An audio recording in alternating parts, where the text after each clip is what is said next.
Let's do it. Okay, cool. So welcome everyone to the Rise podcast. I'm Kwesi Millington. With me today is Jose or Jose? Alejandro. Oh, okay. Well, I'm saying your full name for the purposes of the introduction, but Jose Alejandro Vivar, champion public speaker, endurance athlete, founder of the nonprofit fitness initiative 25/7 Fitness.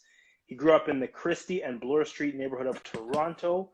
And you have a past that we're going to talk about. You were involved in criminal subculture. You ended up with a 16-year penitentiary jail sentence, and you used that experience to develop your mantra, which you say turning a negative into a positive. And I can tell by following your social media, you live that. And in prison, you say you began to see different possibilities for your life, got a university degree, and became a certified personal trainer. And there's more to it than that. And I'm going to let you talk about it as opposed to just me reading it. So, listen, I watched I don't know if it was CBC or Global special or documentary that you did, and it was phenomenal. Was that CBC? Do you know? Yeah, it was a CBC documentary. So it's point of view, POV. Okay, the POV. Yeah, POV documentaries. And I knew part of your past, but I didn't know everything. Okay. And you correct me if I'm summarizing anything wrong here, but you got wrongfully charged with murder, and you ended up serving jail time while waiting for the court system to realize, hey, this isn't our guy, and you got freed. Am I right so far? Yeah. Yeah. And then you got involved with, criminal subculture, as you call it, and then you did commit an offense. And is it drug related? Am I right? It was drug and gun related. So drug and gun related. The lifestyle. The lifestyle. And you're like all of us. You're trying to make something for your life and for your family, chase money a little bit, and you got caught up. You did a 8-year jail sentence after that. Was that right? Yeah, I did 8.5 of a 16-year sentence. 8.5 of a 16-year sentence. And wow, when I tell my story, I always say when I hear other people's stories, it kind of makes mine pale in comparison. And so I don't complain because there are people who've gone through things that I wouldn't want to have gone through. And people tell that to me, but I look at your story and I'm like, wow, okay, there's a lot of things that happened there. But first off, I want to go back to the wrongful charge. Sure. And tell me, between that time there where you were in jail and you got out after they realized, hey, this isn't even our guy, were you bitter at the system? What were your thoughts? Like, where were you at mentally when you went to jail for a crime you didn't commit? Pretrial custody. So for those of you that don't know, there's two forms of incarceration. It's what happens as you're awaiting trial, so pre-trial, and then there's post-trial, which you go to a penitentiary. And the funny thing about the system, because I've experienced both, is you are given more freedom when you're legally considered not guilty, and then when you're actually guilty, you get more freedom. So you can understand that, Kwesi. So I was in for almost 3 years awaiting trial. And it breaks you down. Like, you're living in a small box with about 30 guys. There's 2 phones. Phone calls are 20 minutes. Visits are through a glass. So for almost 3 years, I had to see my family through a glass. There's no contact. And yeah, hey, like, people commit crimes, people go to jail. But these are, it really does break you down. The system is really meant to break you down, and they call it a plea system. So these jails are designed to put pressure on you because the system will benefit more if you plead guilty to something. They win, they send you off to the pen, and they get a conviction. So in my case, I took it the whole way. I went to trial. So it wasn't a case like how you say of mistaken identity. I went to trial. It was almost a 2-month trial, and the jury deliberated for 4 days. So in my case, it all had to do with the law all comes down to reasonable doubt. So reasonable doubt means that if you're going to convict someone of murder, if you're standing on trial, if you're a juror in a murder trial, you have to be 100% sure that the person is guilty in order to come with a guilty verdict. So there was 12 juries, and they argued back and forth for 4 days. And then they came back with a not guilty verdict on first-degree murder, second-degree murder, and manslaughter for both me and my co-accused. So for those of you that kind of want to know the story, there's a play-by-play. If you Google Jose Vivar murder, in the Globe and Mail, they have the case documented day by day. So you can follow that journey. But yeah, man, and when it comes to trials, guys, it's not about the truth. That's what I need to tell you guys. It's not about the truth. It's whoever tells the best story, whoever puts on the best show. So the Crown is an actor. The defense is an actor. Like, I've seen the Crown and the defense morph into completely different people when the jury's there. When the jury's there, they become very soft and docile and, soft-spoken. But that's not who they are. When the jury's not in the case, they're very aggressive and they're arguing and they're pleading to the judge. So it was very interesting for me to see that and see how, you're really powerless when it comes to that, when it comes to the system. It's like dating. So that's like dating. They're showing a version to the jury that they want to see, right? Absolutely. But it's a totally different thing. And then it's until I get to speak. So I took the stand in my case. And again, you guys can go and reference my the play-by-play from the Globe and Mail and the Toronto Star. But, the jury was looking at me like they're going to convict me. Like for, the whole month, the jury was going to convict me. I had to speak. I had to speak. I had to tell my story. They had to hear who I was. And I think they understood. And I was not guilty, and I was given another chance at life. There was one really important thing that my lawyer, John Struthers, told me. So the way a murder trial works is the jury, they're allowed to come to the judge and ask questions during the deliberation. So one of the last questions they asked the judge, what is reasonable doubt? So the judge explained in detail what reasonable doubt was. So right then and there, my lawyer came down to the university courthouse, to the bullpen, and called me to the interview room, and he knew I was going home. And he told me, he looked at me in the eye and said, listen, when you go home, okay, you're going to go home, you're going to take care of your family, you're going to take care of the mother of your kids, you're going to take care of Marcus, because Marcus was my only kid at the time. And he was like, you better never, ever end up in this courthouse again, because these people, and he's referring to like the system, like the judge, and these people will never forgive you again. And that's exactly what happened. I went in, I was, charged with murder. I was in, I had to survive. In prison, and I had to morph to that person that has become a part of me, but is not really me. And that's the thing that I hate about prison, is that it's been a big part of my life. And when I go to prison, I have to turn into a person that is far from who I actually am, but I needed to do it for survival, if that makes sense. Yeah. So, tell us, if you can, more about what you mean by that. Like, morph into a different person, like someone survival. You got to be aggressive. You got to be aggressive. You got to lock down phones. You got to fight. You got to fight. There's times that you have to, sometimes you're going to have to throw a cheap shot to someone and knock them out. It's all about survival. It's crazy. It's a jungle. And you have to realize that you are going into an environment, okay, in the penitentiary, let's say the penitentiary, you're on a unit with 100 people, okay?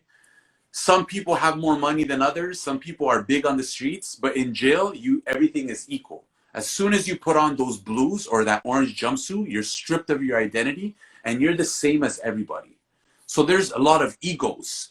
There's a lot of people who want more, even in terms of food, the food that the prison gives you. A lot of that is stolen. I've witnessed the way the system has changed. Sometimes people get their food stolen from them, and only the strong survive mentality in prison. The dynamic has changed because there's a younger population now. There's a lot of gangs. Yeah, just like Toronto JJ said, you got to become that alpha, but it's like a supreme alpha if you want to survive. He said it's kind of like the Khalif Browder case too. I saw him say that too. I don't know if you watched that on Netflix. Like Khalif Browder was wrongfully accused, and he had to kind of become things he wasn't when he went to jail. And he unfortunately, it got to him, and he committed suicide. Tell me how you go through that. And well, first of all, I want to ask you the difference between your 2 times in jail. Like you got out, and things happen to you mentally, and then you go 100%. Back. So what are the 2 differences between your mindset? So this is what happened. So when I went in for murder, okay, again, I told you I have to morph into this super alpha male, right? And at the end of the day, now you're networking with other alphas from different neighborhoods, from all the neighborhoods in Toronto. And, there's a respect level, right? And then right away, like in prison's a crime school. So you're talking about business. So I made a lot of connections in prison with neighborhoods all across Toronto. So when I came out, I knew what I had the connections, and my goal was to run the city. So I used those connections through the murder trial that I gained through my murder case and spending almost 3 years in pretrial custody. All the people I met kind of fueled my success in the drug game, and it's the same thing. I came out of jail, and I went back to my family. I was a completely different person around my kids. But then in the drug trade, it's the same exact mask that I had to wear. And that takes a toll on me because I'm 40 years old now. And even then I struggle with my identity. Like even when I'm doing Facebook Lives or stories that come off as aggressive, that Alejandro that I've built up for decades in order to be successful in gang culture and drug culture. It's a part of me. But that's a part of me that really like robs me of my peace. It's not. Are you talking about even now it does that to you? 100%. Yeah. 100%. There's times that I argue with Marcus and that side comes out and I'll say things that I don't mean. And Marcus will kind of, before he would get, he calms me down and he says, hey, Dad, like you're kind of, just chill out. Just chill out, right? Well, they say awareness precedes change, right? So some people are like that, but they don't even know they're like that. So when you catch yourself in those moments, like what do you do to kind of turn around? Do you talk to them about it, or what do you try to do to change? Because you're probably not alone here, right? My audience is first responders, and they got their own aggression issues, and they would love to hear from you. Okay, well, how do you? You know what? The Mastery of Love, the book that we read, Kwesi, has really, really changed my life. So that's a book that I read back in April, and that's a book that me and my son talked about because I was, that's a movie that me and my son really talked about. And it just gave me a different perspective. It gave me, it kind of told me that it's all about love. And I just have to let love flow out of me. I can't let hate flow out of me. Even if someone responds to me with hate, like prison, someone will come at me with aggression and I'm going to match that aggression. And the two fires are going to collide and create an even bigger flame. But now my approach is if someone comes with aggression, I'm going to show them love. And it's a challenge, because we have a lot of people in our lives. We're always going to come across difficult people in our lives. And it's our past experiences that kind of dictate how we're going to respond. But the way I respond now is I respond with love. I respond with kindness and love. And I've never had more peace in my life. And think about it. Like I've witnessed, my life has been bloodshed, violence. The only thing that I respected was violence for a very long portion of my life. So now to completely change that at 40 years old, it's a challenge, right? Yeah. So you were saying that you respond with love when you see aggression. So when you show, is the answer then if I show aggression or if I say something I don't mean or if I snap, Yeah. the best thing to do is probably to follow that with something loving, right? To balance. You know what? How about if I give you a hug? How about if I gave you a hug right then and there? Like you're frustrated over, I don't know.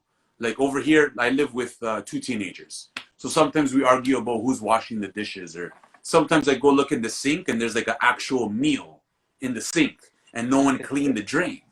So sometimes I will respond, right? And Marcus will just look at me and he'll come and hug me. Yeah. It's done. Yeah. It's done. And so I think that's what we yeah. need to do in the world. Even with a random stranger. Like if a random stranger, think about road rage. Road rage is usually reactive. One person says something and then the other person responds and then they pull over. And you know what I mean? Like, what if you were just, give the person or say sorry, roll down the window and say, you know what, my bad, I'm sorry. Even if the guy is screaming at you or the woman is screaming at you, say sorry. In a kind way, you know what I mean? It works. Yeah. It works. Yeah. Tell me about this. You said that you went to jail twice and you got shot. Tell me about the timeline of you getting shot. Okay, so I went in for Project Cheddar. Okay, it was a joint RCMP, Toronto Guns and Gangs, Toronto, Peel Region task force that took me down and what I had organized. So December 2007 I went in, and for I'd say I did three years pretrial custody, and I was still an ingrained criminal. In my mind, I'm like, I'm gonna beat this charge. I would laugh at the cops. I would say, guys, you have nothing on me, right? And then when the trial finally came and the evidence presented itself, I had to make a choice, right? So that was the day that I realized that I'm not invincible. I had that invincible mindset, and I realized, you know what? It's not. I'm not invincible. But that breakdown of that character really helped me. It actually freed me, because when I went to the penitentiary, I looked for opportunities instead of I could have easily got involved in the bullshit. All my friends were there. The day that I got to the pen, all my friends are there and they're like, hey, we got problems with those guys, and those guys over there are dissing, and these guys over here. So it's like, I'm basically coming into an environment that is exactly the same, if not more hostile than what it is on the streets.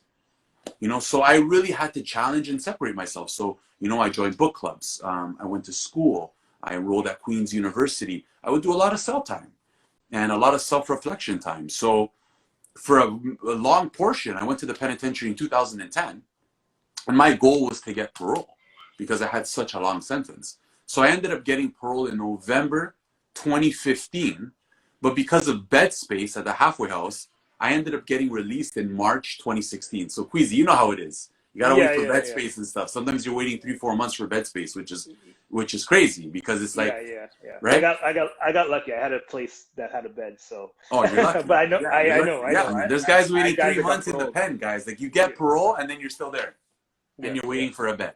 So I got out in March, and I got released right to Pape and Danforth. Right to like the hood.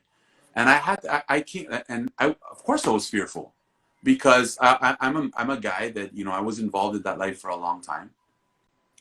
And, I have to remember who I was. I have to remember my experiences. So I had to make a decision, do I carry a strap every day to protect myself?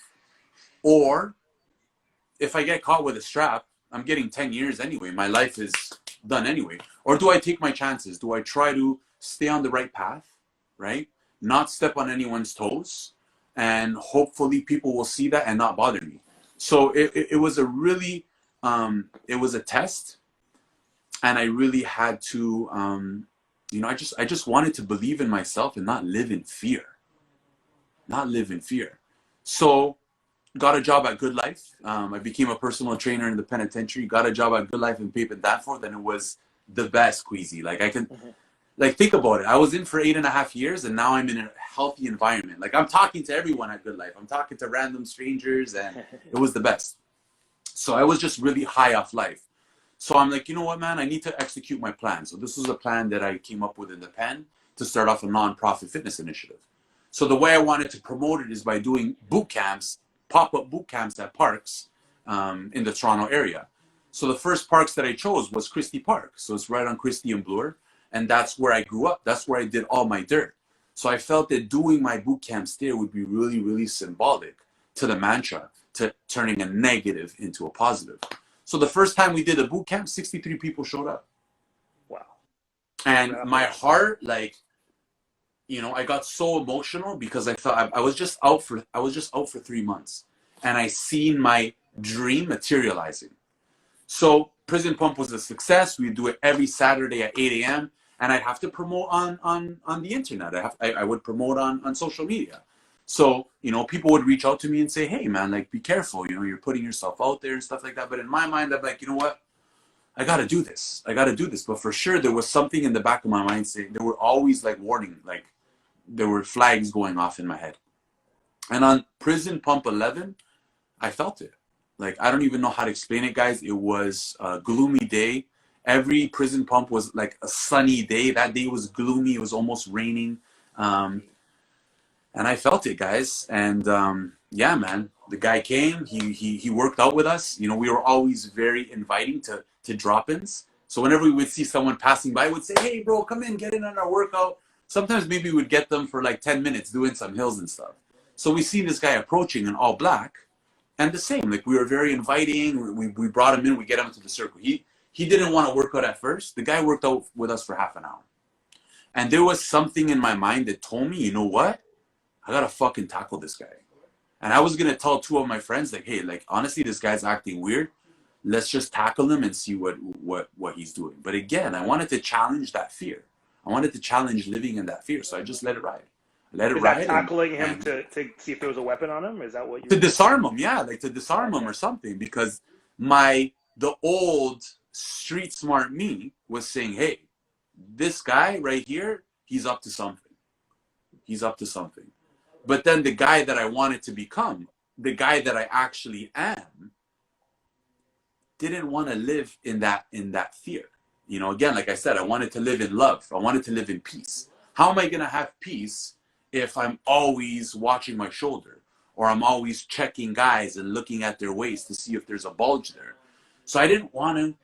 That type of thinking would rob me of my peace, Kwesi. It would rob me of my peace. It would make me miserable.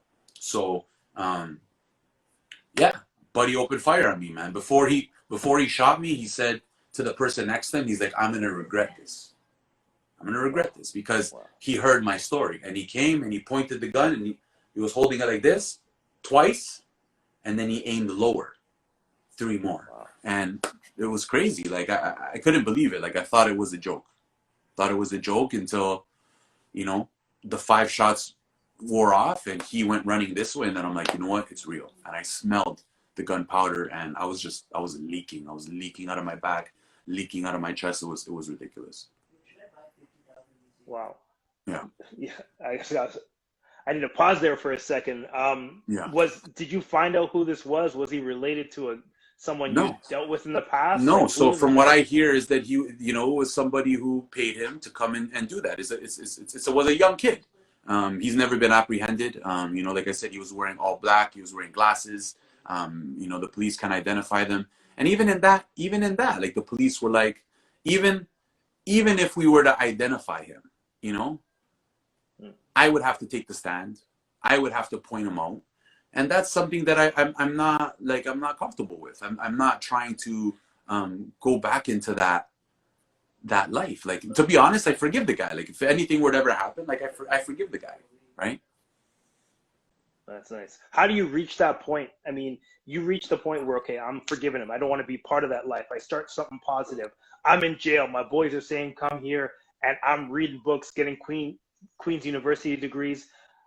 What is the catalyst that just made you decide you want to be a positive person when all around you is negative? Honestly, the talks with my son.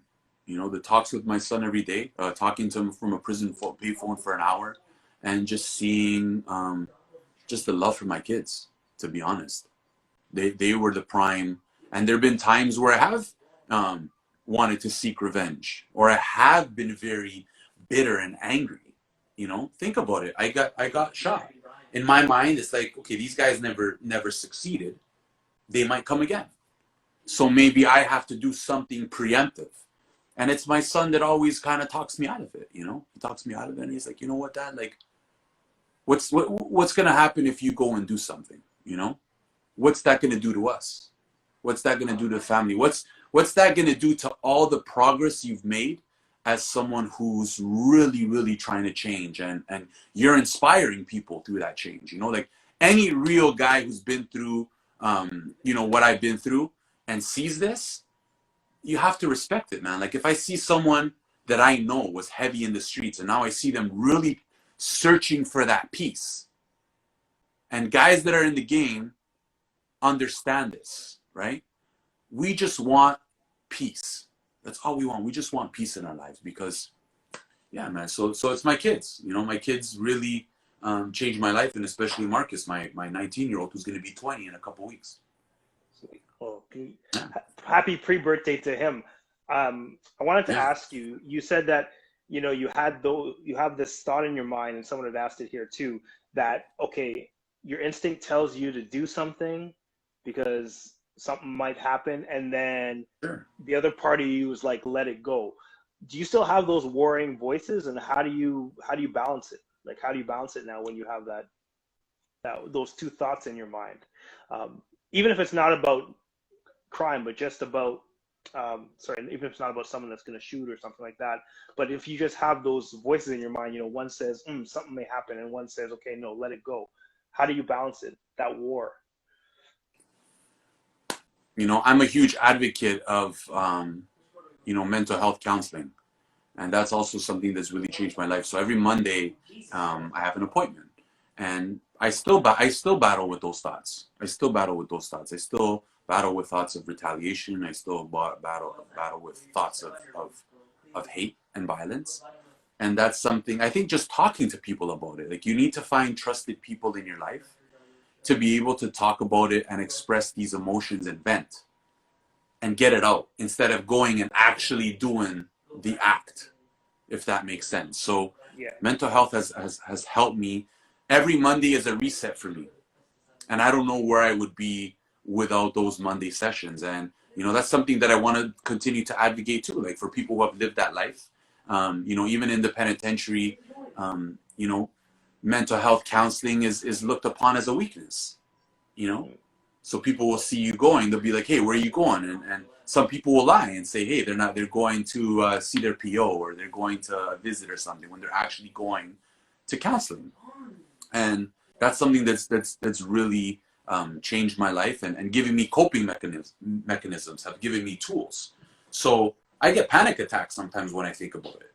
You know, when I think about what happened to me, and like, they're full blown, like, my heart is pumping out of my chest. I feel like I can't breathe, and sometimes I just have to lie down and breathing exercises, right? So how do we end that stigma? In my background, I was diagnosed with PTSD and depression, and I come from a first responder background. It's the same thing. Like, we have that stigma in policing that you don't go talk to a professional, man. You just deal with it. You get over it. They're not going to understand. They're not cops. So what would you tell me to tell them, guys that are just struggling with things internally, but they think, nah, a psychologist or my appointment is not for me? So I love the new term that has been coined, and it's been coined often. So about toxic masculinity, right? So I can't even, to this day, I can't even go to my dad and kiss him. Like, he cringes. Like, I'll go and I'll give him a kiss on the cheek, and he'll cringe. He'll be like, wow. You know what I mean? Where me and my son, like, I give him a kiss on the cheek. Every night he gives me a kiss on the cheek, and I give him a kiss on the cheek. So I think that men like us, who have these platforms, we need to show that different side of masculinity. And we need to show that, hey, you know what? You're strong and you're courageous if you show love and you kiss your children. You're strong and you're courageous if you go and get mental health counseling, because that's going to help you improve as a man. It's going to help you improve as a person, and it's going to allow you to understand yourself. A lot of these guys in the streets, they don't have a clue of who their identity, who they are. They don't have a clue, man. Their money is so money and success orientated that they don't even work on themselves. And, you know, I've talked to some of these guys that are in the game 40, 45 years old, and their maturity level, they're like 20-year-olds. They're like 20-year-olds. They've never worked on themselves. So that's what I think we need to do, Kwesi. We need to, you know, on our just like you say, you have a PTSD diagnosis, I have a PTSD diagnosis, and I think that we have to talk about that, because there's a lot of people who have mental health issues, and they're just holding it in. And when you hold it in, you affect the people that you love. You know, you're taking it out on your son, you're taking it out on your parents, you're taking it out on your girl or your partner. And yeah, guys, like these are the things we really have to be advocates of mental health counseling. This is a great chat, and I just want to give you props here. We're on Instagram, and people gave you a lot of props for what you just said about mental health, especially with guys. Someone said that some people don't grow up with fathers, and tell me about your parental situation. I mean, mine is just, I grew up with a single mom, and I had to find male mentors elsewhere. What was your situation growing up, and how does it develop? How has it molded you with your relationship with your sons, and how have you learned to be a bit different, if in any way? Yeah. So I grew up in an authoritarian household. My parents love each other, right? My parents love each other. They're still together, but they worked, and they came to this country as immigrants, and they worked really hard. And they came with, you know, very little parenting skills. Like, they're not like us. They don't, you know, have a parenting class in high school. They came from already abusive and trauma-filled households. You know, my dad said that, you know, when he used to get beaten up, he'd get beaten up with heavy sticks, where he'd have bruises on him. He had 15 brothers and sisters. There would be his dad was a drunk. His dad was a drunk. So there'd be times where there'd be cooking, boiling some water, and all the kids would be waiting for dad to come home with the food, and he would come home drunk with nothing. So my dad came to Canada and became a father with that background of being a father. But he improved. He told himself that, hey, I'm going to be a better father than what my father was. And he told me that once. You know, he told me that, hey, you have to be better than me. And then Marcus has to be better than you. And then Marcus's son has to be better than Marcus. So I think we need to really evaluate the parenting skills that our parents have used, and modify them and be a little bit better. Like in my case, my dad wasn't very affectionate. So I'm very affectionate. I'm more affectionate with my kids than their mother is. In terms of, you know, my dad used to always say, do this. And when I would say why, he would say, because I say so. He wouldn't explain to them why. He wouldn't give them an opportunity for them to also challenge, you know. So that's something I'm learning too. You know, my son would always challenge me, and I would say, hey, why do you always got to challenge me? So I wasn't looking at him as an equal, you know. I was raised as I'm property of my parents. Like, my parents would talk to me as if I'm property. And, you know, that's a lot of people talk about generational trauma and stuff like that. Like, I don't blame my parents for that. I love my parents for that. But that's something that I can't continue. So I can't tell my son, hey, do it because I say so. You know, I have to tell him, you know what, you're going to do this because it helps the family. We're going to do it together because it gives us more time to do the things we love, like working out and going to the gym and going to play basketball down the street. So, yeah, it's all about communication and being equals with our kids. We have to look at them as equals. And I love that. I love that. And your son's about to be 20 years old. I'm way behind you. My son sleeping upstairs now is 18 months old.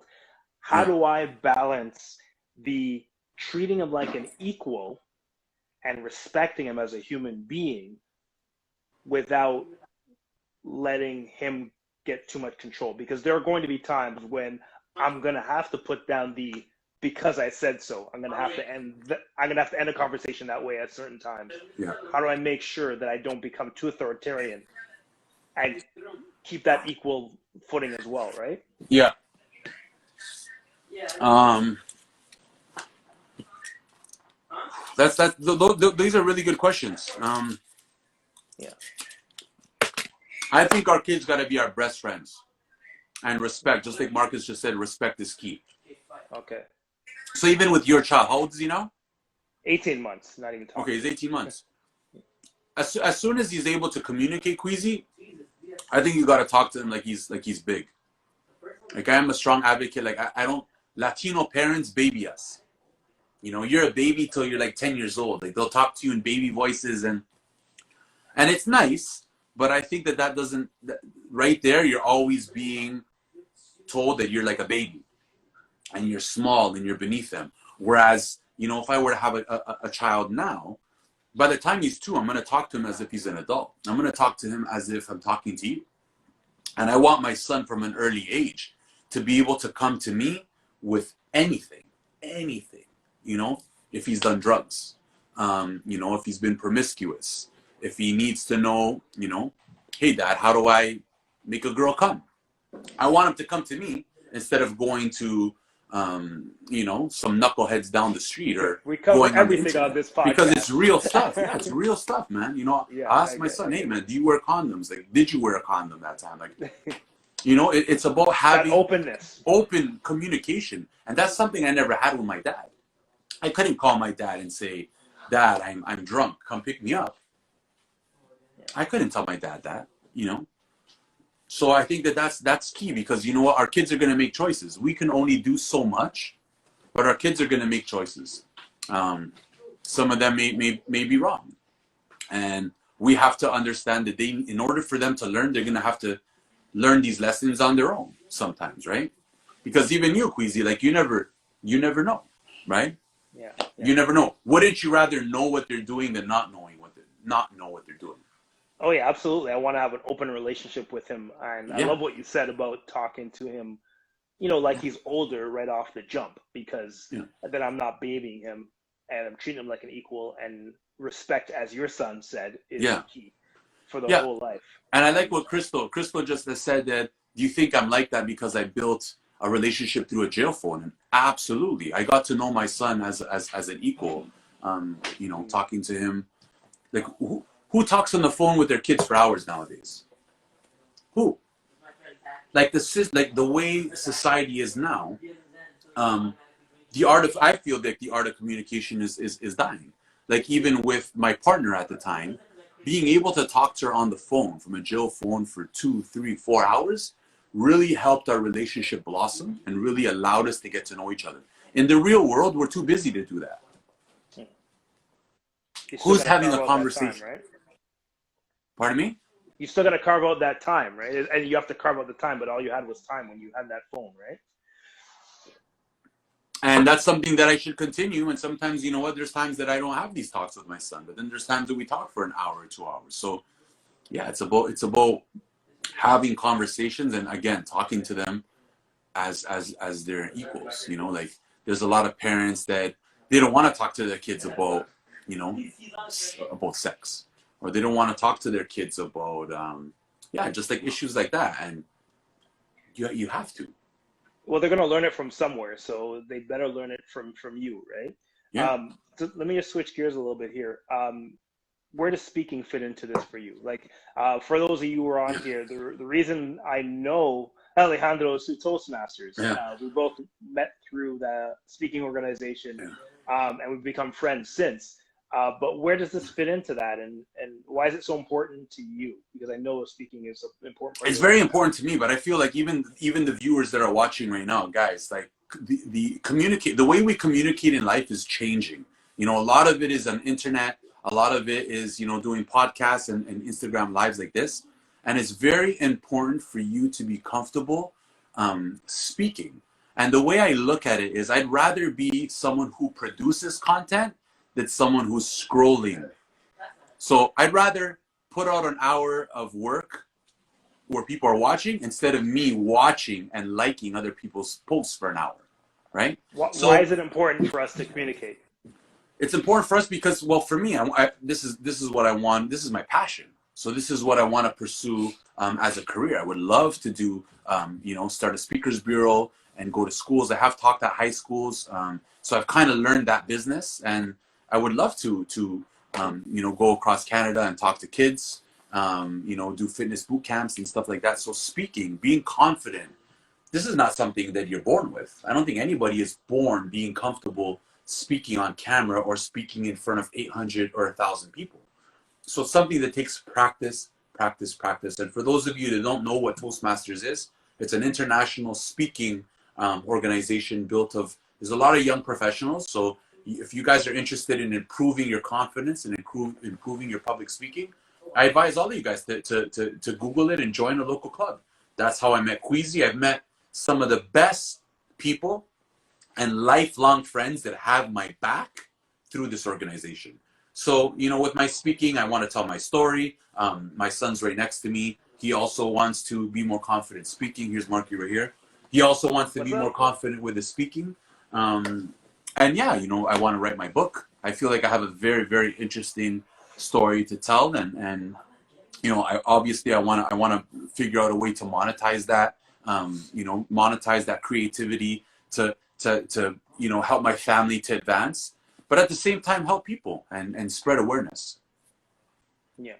Well, I imagine you have a very strong message when you speak to kids.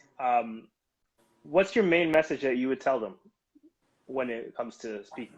The mantra, negative to a positive, right? So I want to kind of tell people that it's never too late to change your life around. Like a lot of people, you know, they'll go through a traumatic event and they give up.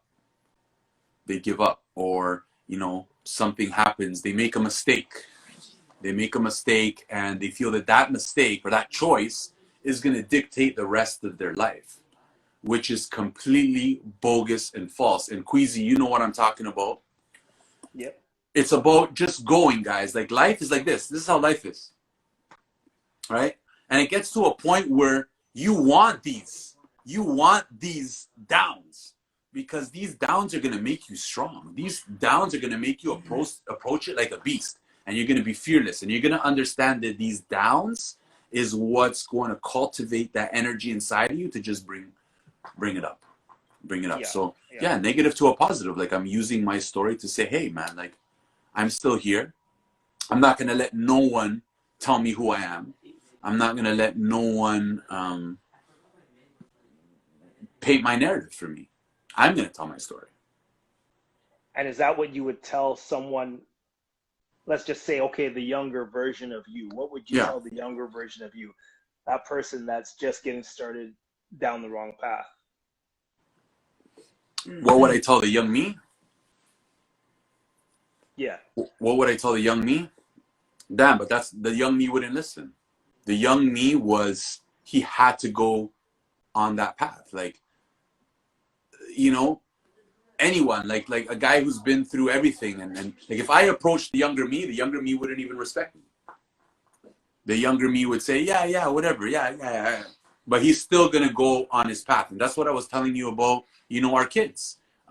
There's only so much we could do for our kids, but they're going to take that path. Like for me, I had everything. Like I had a good family, I had everything, but there was nothing that was going to divert me from that path. And I went through that path, and now I've realized that, hey, like that path made me who I am. I don't regret it one bit. And I think that is what people will respect. The fact that you don't just say, don't do these things. You say you don't regret it because it taught you what you know now.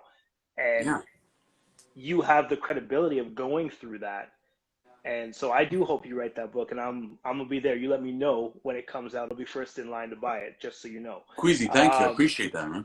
Absolutely. Tell me why reading is so important to you and why you started a book club. So reading is, again, something that I love books. So in the penitentiary, again, to kill time, because the more time that you're by yourself, the less of a chance you have to get in trouble, right?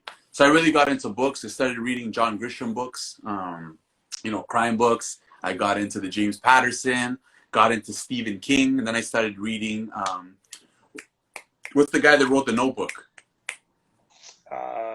What's his name again? Oh, the guy that wrote Sparks, right? Best of Me, Nicholas Sparks. Started reading Nicholas Sparks. Two guys talking about The Notebook. I think this should be etched in history. 100%. We should do it one day. Absolutely. So we're changing the game. Yeah, man. So Nicholas Sparks is the man. So it just expanded my mind. And I realized that reading is an exercise, just like lifting weights, right? So the first time I picked up a book, I struggled with the book. But as I exercised my mind, I was able to read, I was able to crush books in 2 days. So my mind became the same way I run 10K a day. My mind's like, hey, I can read 10K of words. So it really expanded my mind. It helped with my communication. It gave me a sense of escape. And it also showed me, it gave me a perspective through another set of eyes. You know, I was able to see the different worlds and different possibilities exist. So reading changed my life. And that's something too. Like I used to be in trailer visits, and Marcus would come. Marcus would come to the trailer, and we would read books together. We'd read books together, and there's times he would take books home. And yeah, guys, I just think that we need to read more. You know, we're too busy scrolling. We're too busy, you know, watching stuff that's not really stimulating our mind. Like when you're watching a YouTube video, it's not really stimulating your mind because you're just sitting back and watching. So I just feel like, especially the young generation can benefit from this. So I just want to, again, use my story, and also, you know, use my relationship that I have with my son to encourage other people to read. So at first we wanted to do a father-son book club. And eventually, you know, as our book club takes off, we'll probably do one day where it's a father-son book club where, you know, a father and son can read a book together and then have that dialogue after reading the book. I think that's incredible. That's amazing. That's amazing. I'll be part of that too. Yeah, well, let's do it, man. Let's do it together. Absolutely. Tell me where your fitness is. Where's 25/7 Fitness? Tell me about that and where you're at with that now. 25/7 Fitness, we're a nonprofit fitness initiative. We've done summer camps for kids who can't afford, you know, regular summer camps. We've ran boxing camps. We've taken them golfing. What else have we taken them to? Rock climbing, go-karting. So we would do that every summer. We would always hire about 8 to 10 students through Canada Summer Jobs. And it was a great initiative. I would host free boot camps in Toronto and Sudbury. And then from there, like I would be approached for personal training. So that kind of took my private personal training career to like a next level. But I still had the nonprofit component. We would go to old folks' homes. We would go to schools. We would go to universities, and we would just, what we want to promote is we want to say that, hey, fitness should be free and accessible to everyone. It shouldn't be just for people who, you know, have the $60 to go to Good Life or have the $35 to go to LA. Fitness should be free. And eventually we want to lobby the government and as a form of preventative healthcare and say, hey, like, give us some money and we're going to stop people from going to the hospitals and filling the hospitals, right? Yeah. No, it's a great initiative to do that. And I'm big on fitness too. So I love that you're doing that. Someone had asked the question here and I wanted to ask you, might be the similar answer to what you gave for father and son, but she wants to know what advice you'd give to a mother and son, mother for her son. Okay.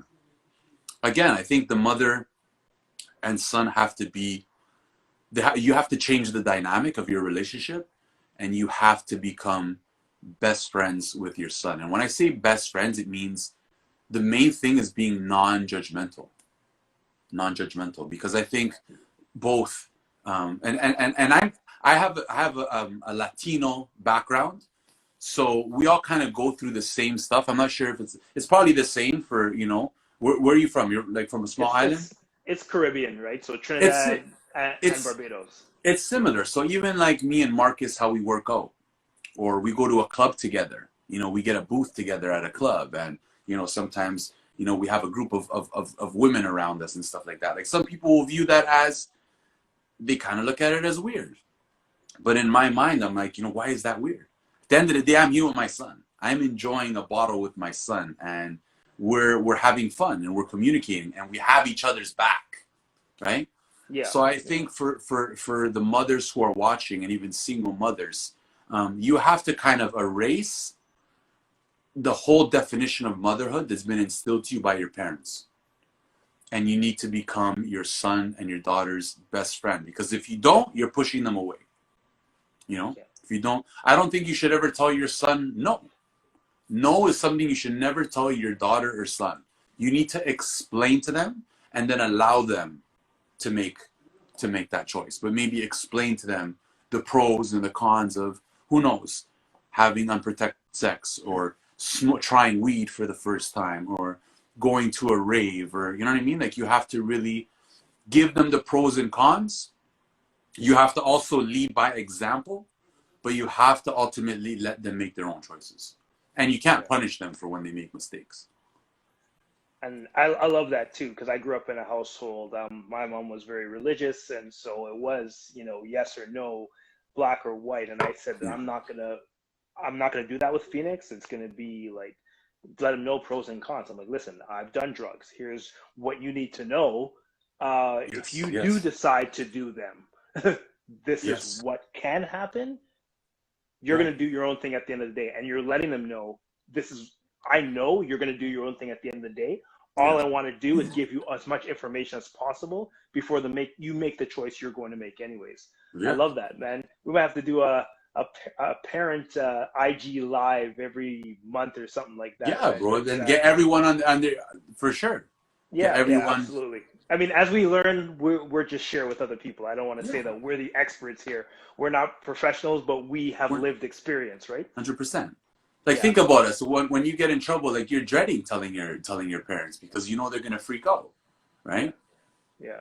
So yeah. And I think because we raised that way. I mean, you know, I think it was Tony Robbins that says that you sometimes learn from your parents negatively how to positively raise your children, right? Yeah. So you learn something, you're like, nah, that's not how I'm going to do it. You do that going forward.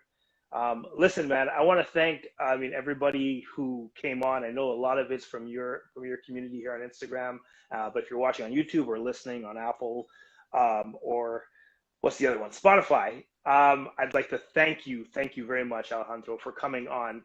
Tell everyone here, how do we find you online, follow up with you for anything, to connect with you? What's your handles and such? So it's _Alejandro Vivar _. My email is 257fit FIT@gmail.com. And yeah, guys, just reach out to me if you any questions, man. I'm an open book with you. Like, I want to tell my story. I want to share how I've gotten through, you know, the shooting and prison and my lifestyle. So reach out to me, guys. Like, I really want to help and use my experiences to help and educate people about, you name it, the prison system, about you name it, guys. Absolutely. Well, thank you for being on here. Before we go, your favorite book and or favorite quote? I want to say The Mastery of Love, but you know what? The Godfather. The Godfather is my favorite book. The Godfather actually has a little bits and pieces of Godfather Part 1 and Part 2. And I feel like if I read The Godfather when I was 18 years old, I would have never went to prison. And one of the biggest lessons from The Godfather that Vito Corleone says, he says, never show emotion. You know, when someone offends you, don't show emotion. You know, you always have to be neutral. Because just like I say, aggression fuels aggression, right? And creates a bigger flame. So yeah, a lot of my life, I've been a very reactive person. I've been someone who takes offense to things. And the lessons in The Godfather says, hey, you know what? Just take a mental note. Take a mental note. And show love. And show love, and don't let outsiders influence your decision. And your morals. Thank you for being on here, and thank you everyone for watching. And yeah, thank you, Alejandro. Guys, thank you so much. You already know. Kwesi, mad love, bro. Always. Always.